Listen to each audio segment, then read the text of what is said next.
हनुमान भगवान श्री राम को पीछे से ही प्रणाम करते हैं।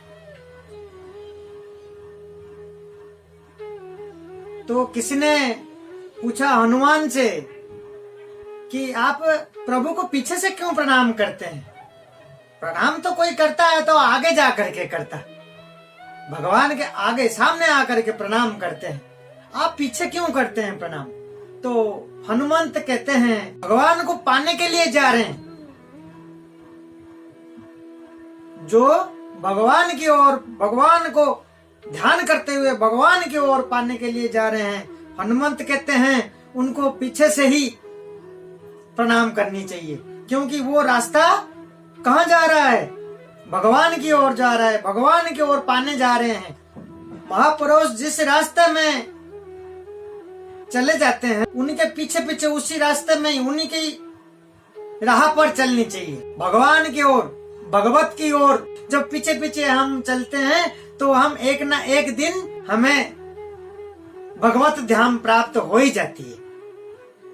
ये हनुमंत की कथा है, हनुमंत के ऐसे विचार है, तो इतना उच्च कोटि के सोच है हनुमान की। तो ऐसे हमें हमेशा जो गुरु हैं कहे हुए उनके मार्ग पर चलनी चाहिए, और जिस पथ में वो चले गए तो उस पथ में हमें चलना चाहिए, उनके पीछे पीछे चलना चाहिए, महापुरुषों के पीछे पीछे चलना चाहिए, जो भगवान के ओर जा रहे हैं उनके पीछे पीछे चलना चाहिए। एक बार एक बालक पढ़ाई कंप्लीट करके घर पे आया, और घर पे जब आया माँ देखते ही उस बालक को एकदम मेरी लाल आया कह करके एकदम बुलाया के आओ जलपान करो। और जैसे माँ ने बुला करके पानी और कटोरी में 2 लड्डू, भले ये पहले पानी पी करके 2 लड्डू खा ले।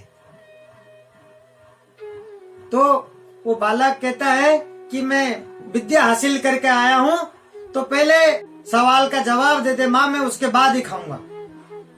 बोला अच्छी बात है, तेरी ये विद्या करके आया, लेकिन ये पहले लड्डू खा ले। बोले नहीं, लड्डू नहीं खाऊंगा, पहले मेरे सवाल का जवाब दे दे। बोले मैं ऐसा विद्या हासिल करके आया। बोले क्या कर सकता है?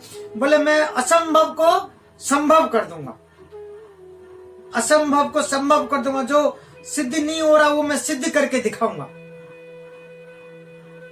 तो माँ फिर भी नहीं मानती है। माँ कहती है कि लला पहले ये लड्डू खा ले, पानी पी ले, ठीक है तेरी विद्या मेरे तो समझ। नहीं नहीं नहीं नहीं नहीं, बालक जो है वो जिद करता है, लड्डू जो है माँ गिन के बताओ कितना है।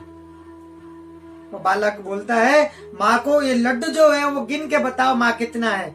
तो माँ फिर क्या करती है कि वो लड्डू पे हाथ लगा के बोलती है कि 1, दूसरे पे हाथ लगा के बोलती है कि 2। तो बालक पूछता है कितना हुआ? माँ कहती है कि 2 लड्डू हुआ।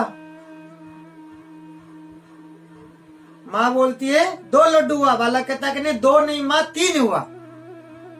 माँ बोलती है कैसे? बोले यही विद्या हासिल करके मैं आया हूँ, जो असंभव को संभव कर दूंगा मैं। बोले कैसे? ये तो 2 ही लड्डू हुए बेटा, 2 को तो 3 कैसे होगा ये? बोला अभी करके बताता हूँ। तो बालक क्या बोलता है? बोलता है कि माँ पहला में हाथ लगाओ।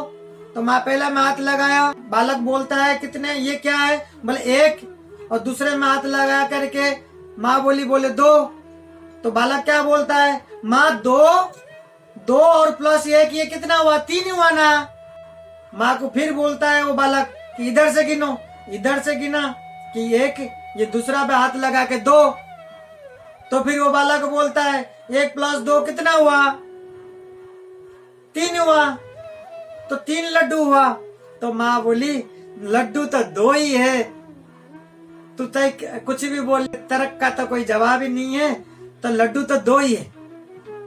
तो बालक बोलता है सिद्ध करके बताओ। तो फिर माँ बोलती है कि चल बेटा मैं हारा तू जीता मैं हारा, चल अब तो ये लड्डू खा ले। अब वहीं बगल में उस बालक की पिताजी बैठे हुए थे, और बैठे बैठे सब देख रहे थे और सुन भी रहे थे। अब वो है तो उस बालक का ही बाप ही है। तो वो पिताजी बोलते हैं, अरे तेरे माँ तो क्या है, पढ़ी लिखी नहीं है और सीधी है, सरल है, वो समझ नहीं पा रही है। मुझे बराबर 3 लड्डू दिख रहा है, मुझे बराबर 3 लड्डू दिख रहा है। मैं बिल्कुल एकदम समझ गया, 3 लड्डू दिख रहा है। तू एक काम कर, तो ये जो 3 लड्डू है, एक लड्डू तो मैं खा लेता हूँ और दूसरी लड्डू तेरी माँ खा लेगी और तीसरा जो है वो तू खा लेना। तीसरा जो है तू खा लेना। अब पिताजी इस तरीका से उस बालक को जवाब देते हैं, इस तरीका से उसको जवाब देते हैं, क्योंकि है तो उनके बालक के पिताजी है।